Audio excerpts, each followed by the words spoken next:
Several minutes of commercial-free football starts now. Here are the Purple Mortgage Guys. Hey, welcome everybody to another episode of Purple Mortgage Guys, coming to you before the Jaren Hall experiment starts on Sunday against the Atlanta Falcons down in Atlanta, Noon Central. So, guys, we haven't talked yet about Jaren Hall in detail. We talked a lot about Kirk last time, of course. We talked about the prospects of how the season might play out. And then since that's happened, we've got Joshua Dobbs now to talk about. So excitement level on Joshua Dobbs. Let's kick that off first. Goose, give me your quick thoughts on Josh Dobbs. Yeah, I was talking to you guys earlier this week, and when they had the Gruden quarterback camps, I always watched every episode of them, and I was really intrigued by Josh Dobbs because they had the storyline on Gruden's show about him being a rocket scientist, and it's, you know, he had a good college career, and he seemed like he had good charisma with Gruden. And so I was like, oh, this guy could be a good like mid-round steal. And then like a year ago, I thought about him and I was like, I don't even know what team he's on. So I thought my take was pretty wrong. And then he flashed when the Cardinals traded for him, and then he started pretty quick for him and beat a team like Dallas. And I was like, you know, maybe he's got something. So very intrigued. I think to have a quarterback that's really smart and athletic gives him some traits that could allow him to be successful. I also want to temper my expectations that this guy has never been anyone's franchise quarterback, and there's typically reason for that, but maybe this is also the best opportunity he's ever had. So I'm kind of middling excitement with some high upside. Tanner, your thoughts, Josh Dobbs. Are we going to like him in a few weeks, you think, or what's going to be the overall take from Vikings fans with Josh Dobbs? Well, everybody's going to be different because our fan base can't seem to agree on quarterback play, no matter who it is. So I agree with Goose. I think this is the best situation he's ever been in since he's been in the league. I think he's been with 4 teams now, maybe 5 actually even. But he hasn't been surrounded with this much talent since he's been in the league. I don't think it's a super exciting move. I don't think he's an upgrade over Nick Mullins. But this tells me that by bringing him in, the team doesn't envision Nick Mullins coming back anytime soon. So he is a super smart guy. Goose has his own tidbit on it. For those that didn't know, Josh Dobbs is a certified rocket scientist. I think he went to school for aerodynamics or something. So he is extremely intelligent. Probably going to see the field pretty quickly if Jaren Hall doesn't play well this coming Sunday, just because he seems like the type of guy that'd be able to open a playbook and then hit the field quickly. So not incredibly dynamic as a passer. He's actually more of a ground threat. He has the 3rd highest overall run grade this year amongst starting quarterbacks in the NFL. Only Patrick Mahomes and Brock Purdy have a higher run grade than Josh Dobbs. Another fun fact for people that all the Madden fans out there, he has the number 1 trucking grade of any quarterback in the NFL. That's backups and starters. So that offense is going to look a lot different than Kirk Cousins behind center versus Josh Dobbs behind center, right? Yeah, he's not going to be afraid to pull it down and run. And I think there is some value in that. Obviously, we all appreciate QBs that are willing to stay strong in the pocket and deliver a strike. But I think there is also another dynamic to an offense, or adds another dynamic to an offense for a QB that can move the ball with his feet as well. So I don't want to talk about him too much, though, because Jaren Hall could play really well on Sunday, and he could be the guy going forward, and we may never even see Josh Dobbs take a snap as a Viking. So wouldn't that be crazy?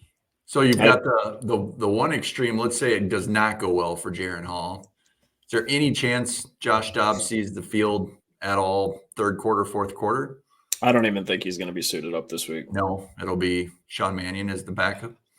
I just think it's too soon. I'm assuming they're going to elevate Mannion for a week to be the backup, and then Josh Dobbs will be suited up against the Saints. And then depending on how Hall's performance is this coming Sunday will determine who the starter is against New Orleans.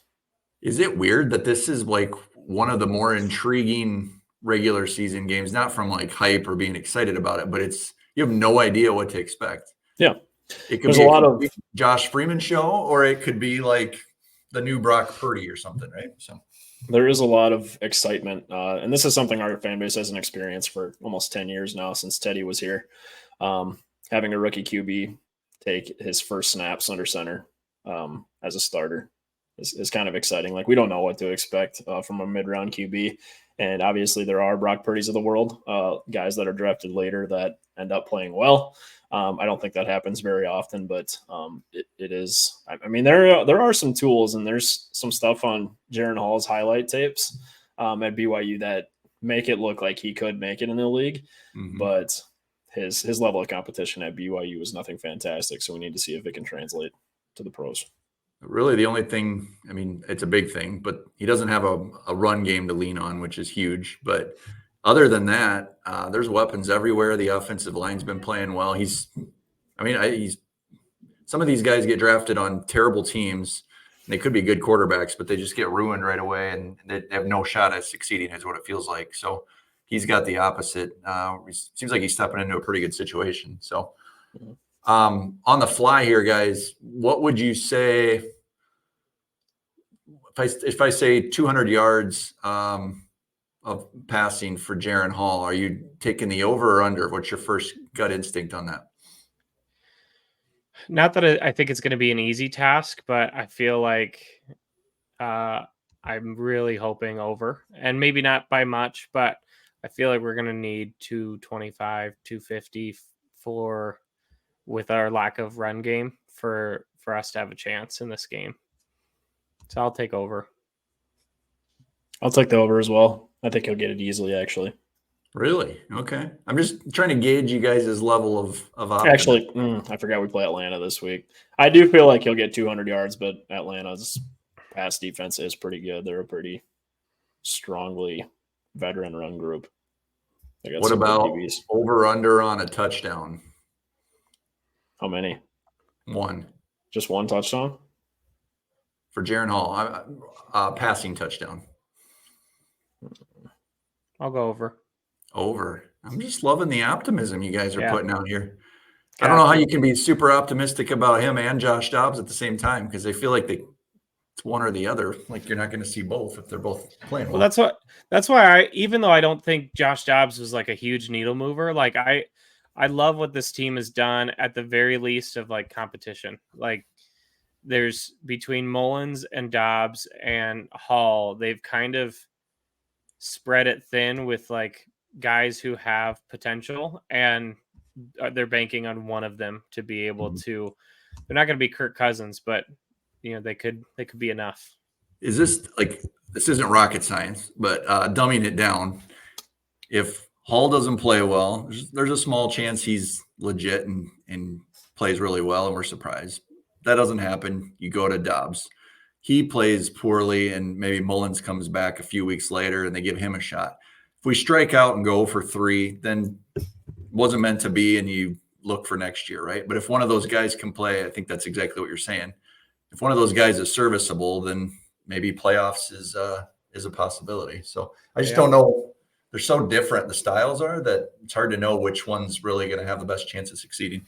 So speaking of styles, Brent, I've been thinking about how that's going to look. Is both Jaren and Dobbs have mobility, and they're athletic, and not that Nick Mullins can't maybe move a little bit, but it's going to be interesting once Nick Mullins is activated, how KOC is going to, and if he did have a press conference, and it didn't sound like I thought it would. It didn't sound like Nick Mullins was not going to be able to come back. But like, what does KOC do? I assume for Jaren and Dobbs, at least while Nick isn't available, they're going to maybe try to mix in and play to the strengths of their athleticism. And so just kind of like play calls and what they install, I'll be interested to see how they balance maybe more of a pocket passer with Mannion and Mullins and the athleticism of Hall and Dobbs, and how they might change the offense a little bit.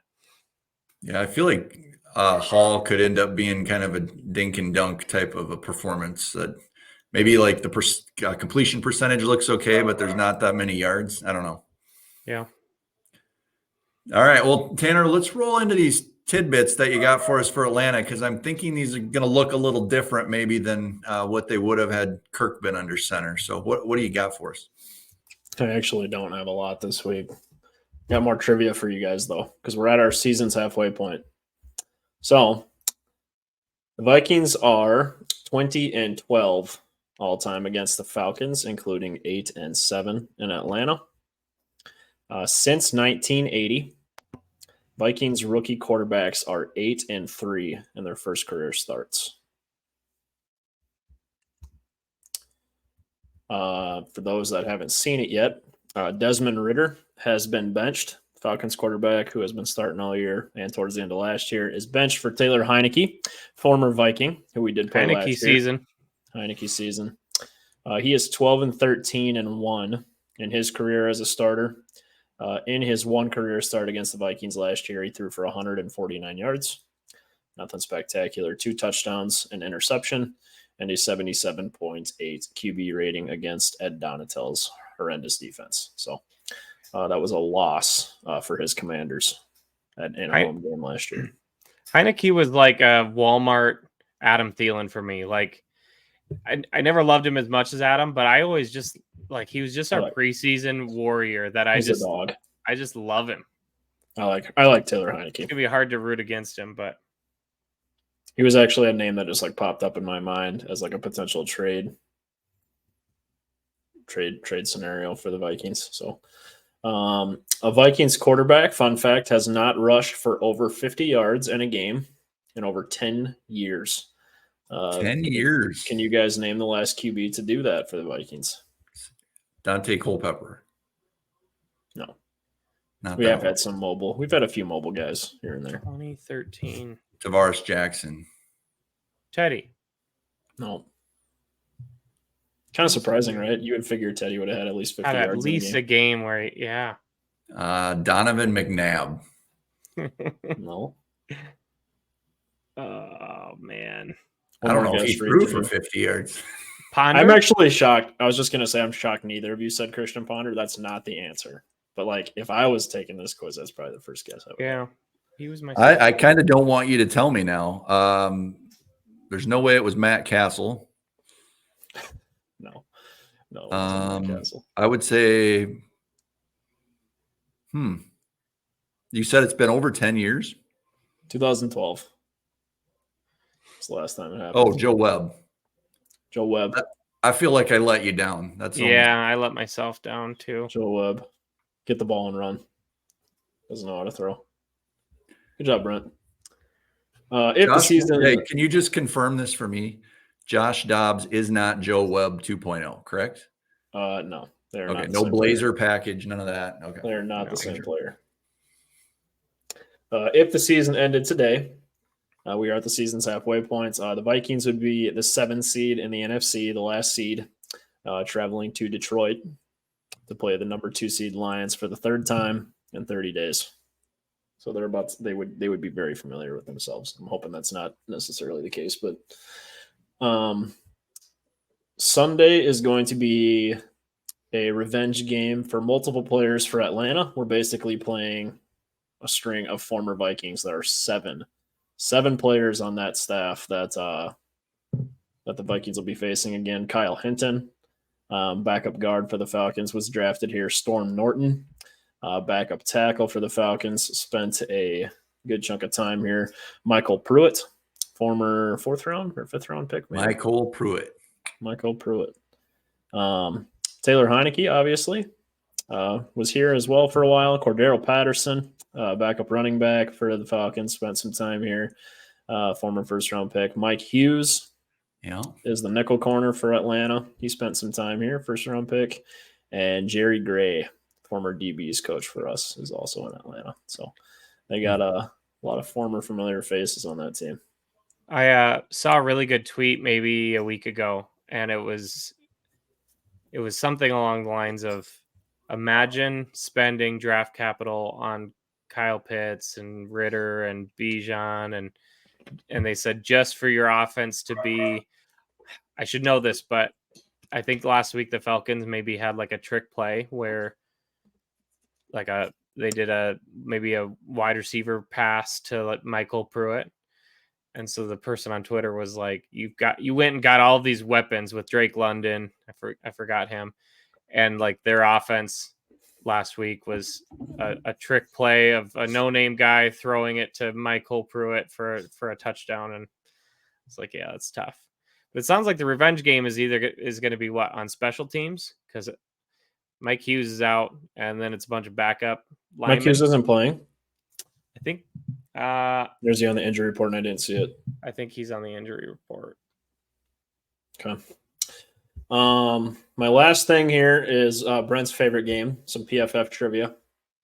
We're at the season's halfway point, so I kind of just want to acknowledge, give credit to the guys that are playing well and the guys that haven't been playing well. So first things first is top 5 players for the first half of the season for the Vikings. This is minimum 100 snaps. Top 5 players. Go. Offense, defense, or both? Both. Entire team. Okay. Christian Darrisaw, Brian O'Neill, Justin Jefferson. You got 2 of them. Jefferson Daniil. is 1. Darrisaw is 3. Daniil. Brian O'Neill is not part of that list. Daniil is not Hunter. part of that list. Wow. Leading the league in sacks and tackles for a loss and isn't on the PFF list.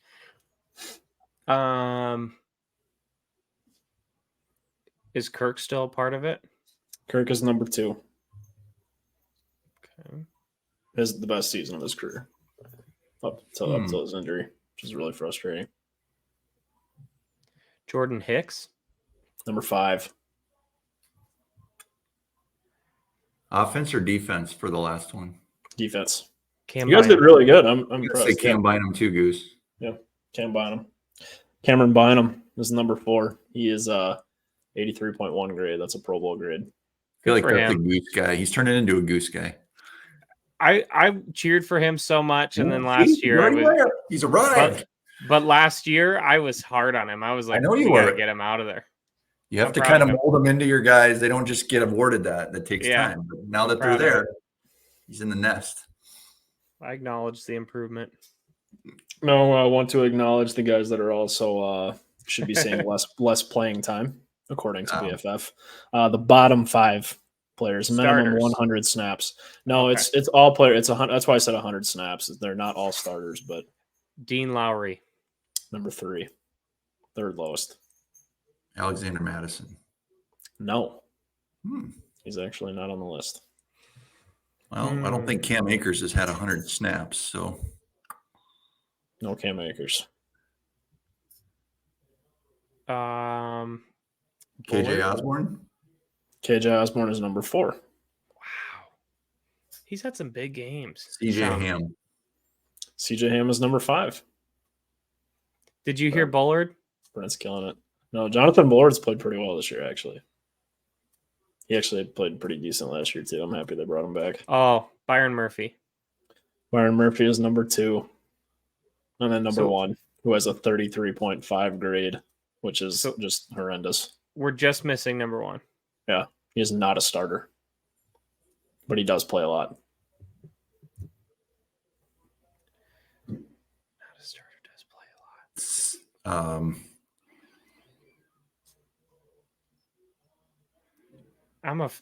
Is it Josh Oliver? No. No. I was gonna Josh say. Oliver's played really good. He was like, No, I thought so. I'm blanking. It's got to on be this one. someone in the secondary, right, Tanner? no, but it is a defensive player. Oh. Okay. Huh. I can't imagine it's Harrison Phillips, especially after last week. No, he's had a Oh. good season, too. You're going to have to give it to us. Is Want him? No.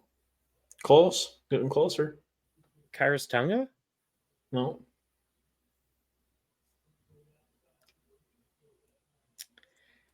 White flag. Yeah. Patrick Jones, Oh. Oh, wow. 33.5 Wow. grade, and he has a like 20 23 grade run grade. Like he just gets mauled in the run grade. He shouldn't be on the field ever. Which is crazy because he's a good size. Like he's got good Yeah, size. I mean to me he always kind of like reminded me of like a little mini version of Zadarius Smith. Mhm. Yeah. He's pretty tall and pretty thick. Does it say on there how many snaps he's played? Yeah, like 236. Wow. Like he has solid rotation snaps. I don't feel like I see him on the field that often. Does that wrap up our tidbits? My last one is Vikings penalty leader halfway through the season, which most people probably don't care. Yards or amount of penalties? Amount of penalties. Brian O'Neill and Caleb Evans are each tied with 4. We have 49 penalties as a team. It's actually not that bad. No. I don't know if you guys remember, like, I don't remember if it was last year or 2 years ago. Oli Udo, I think, maybe. Before he got hurt, he had like 11 or 12 holding calls through like 11 Yeah. games. Oh, I remember that. Felt like every play was a penalty on Udo. So bad. That's all I got, though. Short this week. All right. That wraps us up with some Tanner's tidbits. All right. Let's move on to the game itself. Vikings are 4-point dogs as of right now. I think that line's been moving. It was 4.5, then up to 5.5, now down to 4. It feels like, I don't know. I feel like I'd be more confident in this if Desmond Ridder was still the starting quarterback. And just Heineke kind of scares me because feels like he's pretty elusive and I don't know, kind of a gunslinger mentality. So I like him a lot. 4-point dogs in Atlanta. New QB, have no idea what to expect. So we're going to get into a little bold prediction action, and we're going to predict something that we each think will happen. It's got to be bold, can't be real generic, and then we'll pick the score here as well. So, Tanner, I'm going to start with you. If you want to get us rolling, give us something that's going to happen on Sunday. This could be anything.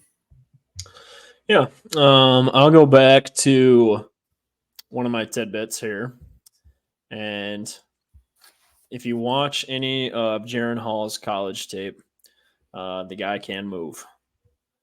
And I'm going to say that for the first time in over 10 years, a Vikings QB will have at least 50 rushing yards in a game. 50. Since Joe Webb. That's what I've been told. Since Joe Webb. 50 rushing yards. 50 or All more. right. Goose, give us your take. What's going to happen on Sunday? All right. Well, I'm thinking that the Falcons, Tanner mentioned, they've got a improved pass defense, and but they did just put Grady Jarrett on the IR, which is going to hopefully give Jaren some additional time in the pocket. And Mike Hughes, I pulled it up, as he's logged 2 limited practices with a shoulder, so probably will play. But I'm gonna go Jaren Hall passes for over 300 yards. It's my bold prediction. What? It's got to be bold. I'm going for it. We're slinging it. Okay. I think I heard you wrong. You said 300 yards on Sunday. 300. You know, Tanner, are you crazy? Yeah, I think that's pretty bold. At first, I was kind of like, but Atlanta's defense is pretty underrated in my opinion. So if he throws for 300 against them, I would be pretty surprised. And his first career started too at that. You know what I feel like would be a bad thing is if he plays kind of like middle of the road, warm, and it's not clear. Like maybe there's some excuses.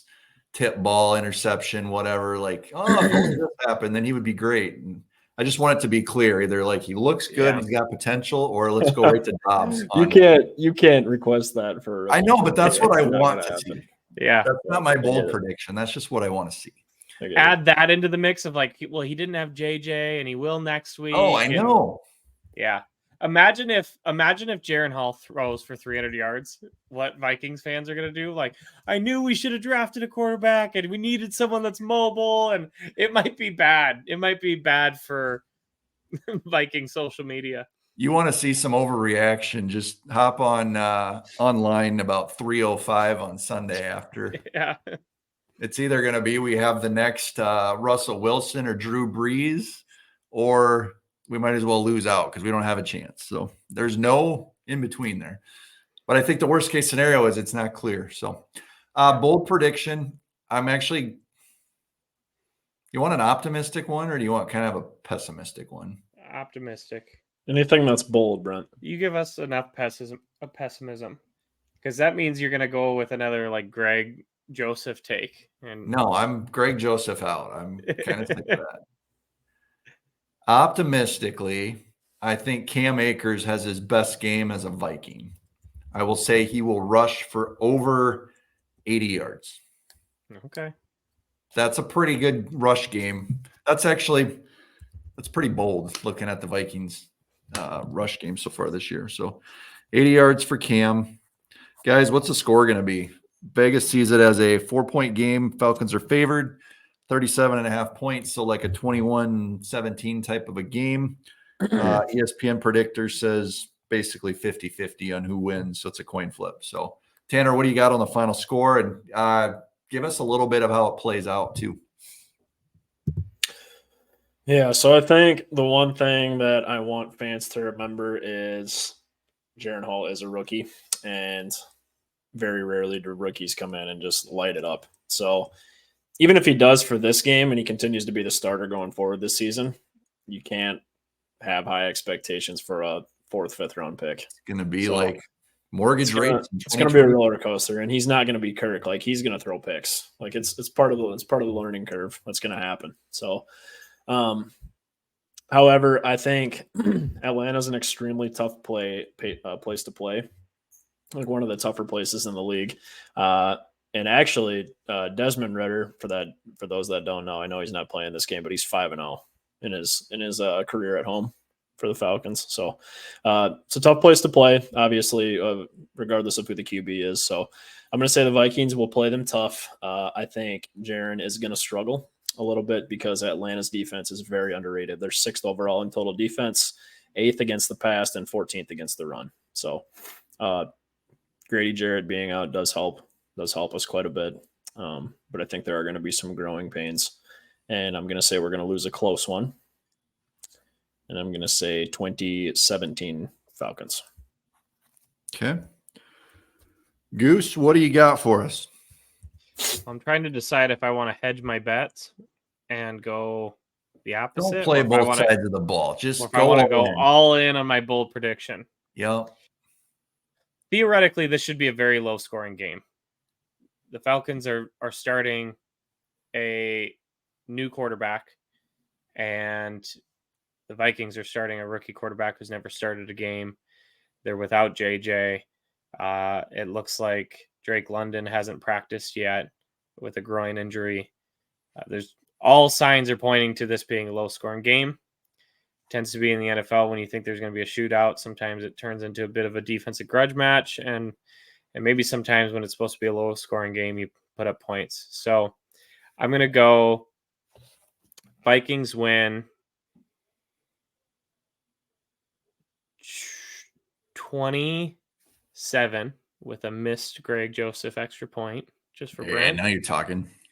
It'll be a low-scoring game, and you think we're going to score 27 points? No. I said you might think it's going to be a low-scoring game. It's not going to be. 27. Twists and turns here with Goose. All right. Yeah. You asked for a picture. I'm painting it. You are painting. This is Bob Ross right here. We win 27-24. 27-24. That's almost like a shootout. The Vikings rise up. Are we in the lead in the fourth quarter, or is this a comeback victory that just it's like a spine tingler? I'm going to say in Vikings fashion, we jump out to a lead. Falcons come clawing back, and we're like, oh, here we go. And maybe at halftime, half of Viking social media is like, we have our savior. And then the Falcons start to creep back in, but our defense holds them off. Okay. I'm going to say this is going to be a low-scoring and a boring game. It's going to be a field goal bonanza Ugh.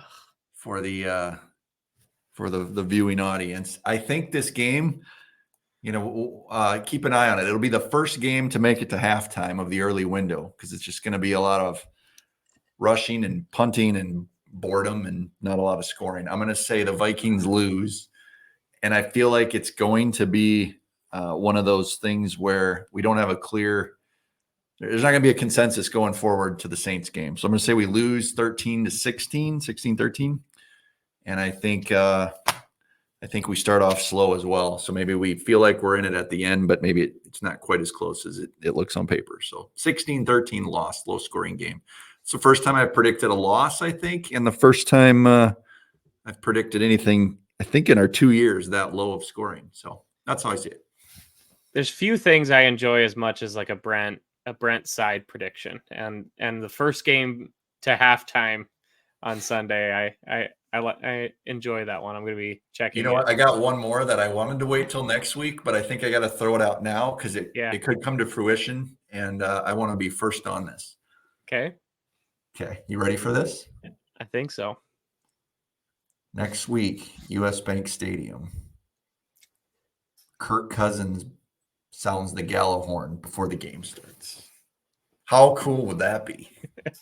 That would be pretty sweet. That would be awesome. Over there in his boot. Wheels up with his little wheelie chair thing. Yeah. Can't wait. I hope it happens. Yeah, I love it. You going to be at that game? Yes, I am. I think that could be the Josh Dobbs era. It's when it starts. Could be. Anyway. All right, guys. Let's assume things don't go well, which Tanner and I tend to think is going to happen. What are we complaining about on Monday? And this is a loaded question because it maybe isn't even a complaint. We could just be disagreeing on the next steps. So what does that look like? Goose, I'm going to start with you because you're Mr. 27-24 shootout win. Yeah. Doesn't go well. What happened? I'm glad you kind of added a little explanation at the end there because there's really no expectations going into this game for me. And I can't imagine much happening that I would be complaining about, just considering I don't have many expectations. I'm going to say my worry is that we're in this purgatory that we don't know if we should still make a push or if maybe we play around, see what we have with Dobbs, see what we have with Hall, try to figure out if either one of them can be the guy of the future. If you want to extend Kirk, if you just spend the rest of the season in contract negotiations and maybe getting a better draft pick. I worry about that depending on how this team performs. If, I feel like our defense could either rise to the occasion of Kirk going out, or maybe a rookie quarterback doesn't maintain the ball as well. And it stresses our defense out and that they start to crumble. And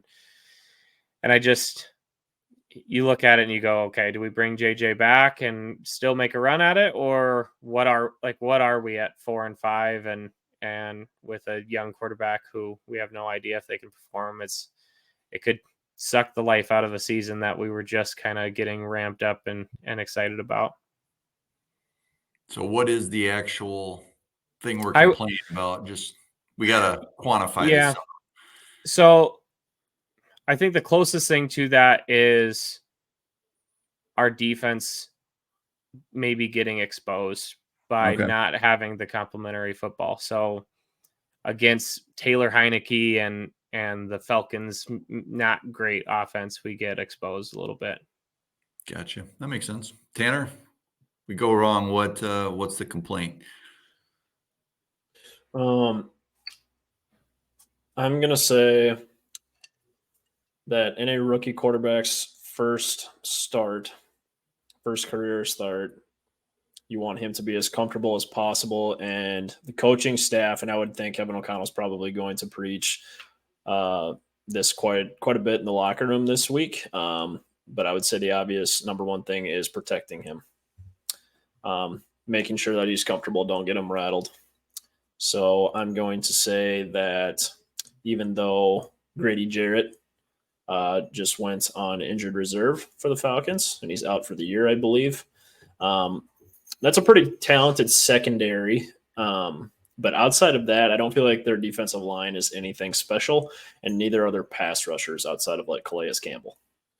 So I'm going to say if he gets sacked 3 or more times, that's what I'm going to be complaining about. You didn't protect your rookie quarterback. And that cost us a win. Do you feel like most of the times, though, with a young quarterback, like sacks are on them? Like they don't get the ball out quick enough? Yes and no. I mean, I agree that that's probably a narrative, but I think I feel like with O'Connell, I feel like he probably preaches against that quite a bit because I feel like Kirk was always really good about getting the ball out quickly. That's why he has so many dump offs all the time.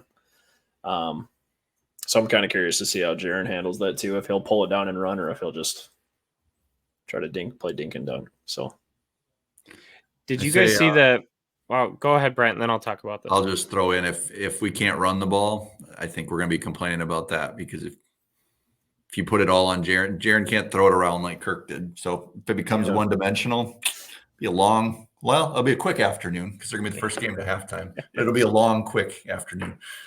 What do you got?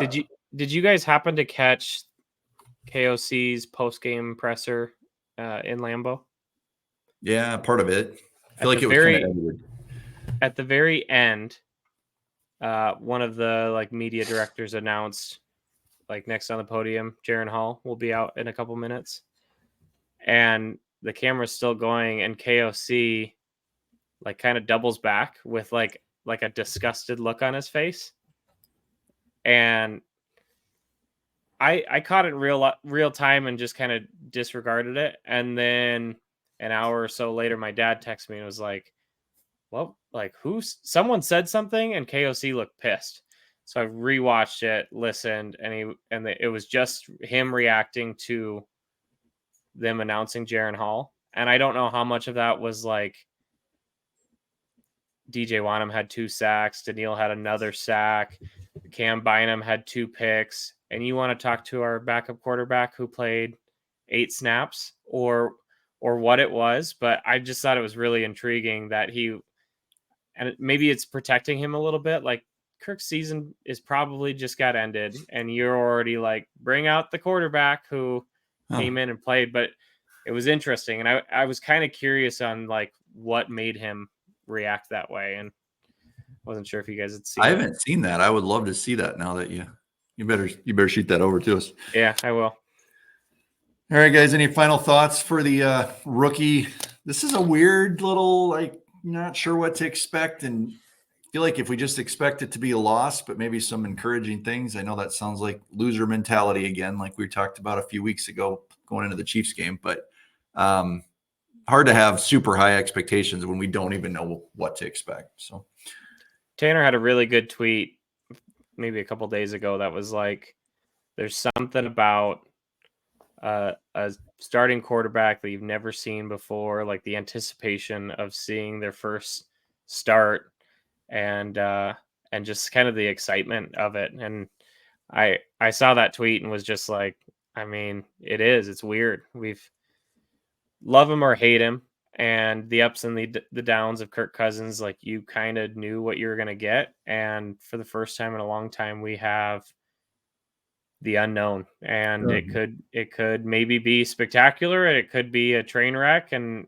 we're gonna learn on Sunday. And what we see on Sunday, I think Tanner's tried to allude to several times tonight, is not necessarily going to define his career, but it could be a big stepping stone for him. So it's gonna be fun to watch. I think the only thing let me say one thing. How cool would it be? We have the ball for even first possession, whatever. You got the scripted plays, so it always feels like a different feel than the actual game flow is going to play out. But imagine going down the field, couple of runs, couple of passes. Jaren takes us 80 yards down the field, and we score a touchdown on the opening drive. We would be going insane, and the expectations would be so unrealistic. And then, however it played out, but that'd be a pretty cool moment if that would happen. Pretty unrealistic, but what were you saying, Tanner? I was just going to reiterate to everyone that, and you guys know this for sure, for me preaching on it before the season, I was a pretty big believer in this Falcons team, and I don't want people to be like, "Oh, our season's over. Like this is crap." Like this is a really good football team that we're playing. I feel like even though they have the same record as us, I feel like they are like a QB away from like competing for the NFC. What are we Like, going to see in Bijan? What's that? What are we going to see in Bijan? Is he going to be? Well, I feel like for us, that's going to be a point of emphasis is to shut For down sure. their run game because Heineke's not that good. So I feel like Drake London's a really talented receiver that doesn't have a quarterback. I feel like their offensive line is really good. They have one of the best centers in the league. Chris Lindstrom is arguably the best guard in the league. And they got quite a bit of talent on defense too. So I just think this is a really underrated team. And if the Vikings lose, I don't think people should be like, season's over. This sucks. Let's get one more quick prediction. Who's the starting quarterback Saints game a week from Sunday? Well, I can't say everything I've said tonight and go Josh Dobbs. So No. I We're gotta gonna win. We're gonna put up 300 yards, and then we're I going gotta- Josh Dobbs the next week. So I gotta Duke, you're run on the with hall. the- You're on the hall train. yeah. I'm gonna say Josh Dobbs because I don't think that they make that trade if I think there is some skepticism. I don't think that the team is 100% in on Jaren Hall, which is totally fine. Like I get it for a fourth and fifth. That doesn't pick, mean so. he's not long term going to have some. Yeah, I think he would have to come out this week and have a goose game where he throws 300 yards and like 2 to 3 touchdowns for him to keep his job against New Orleans. If he throws like a pick or two, it's going to be Josh Dobbs. I kind of like what's evolved tonight. We've got goose guys. We've got goose games. Like you got a Yeah. brand going there, Goose. So nice work. Look up my stats. Those goose games where I throw for 300 yards. Goose eggs. That's what we should have. Oh man, Yeah. we're on to something here. How did it take us till right now, 41 minutes into a year and a half recording to come up with goose eggs? Brett? Goose eggs. That's what we're gonna do. You're gonna predict a guy every week. You're gonna research this. You're not just gonna wing it. You can't be thinking on the episode, but you're gonna come up with a guy to watch for that's gonna lay a complete egg. That's what you're gonna do. All right, guys. We'll see how this game Sunday goes. Very intriguing. If you've not yet subscribed, hit subscribe. Throw some comments in there. You team Hall or team Dobbs going forward, and let us know what you guys think and what you expect for Sunday. Throw some predictions on there, and have a great weekend, everybody.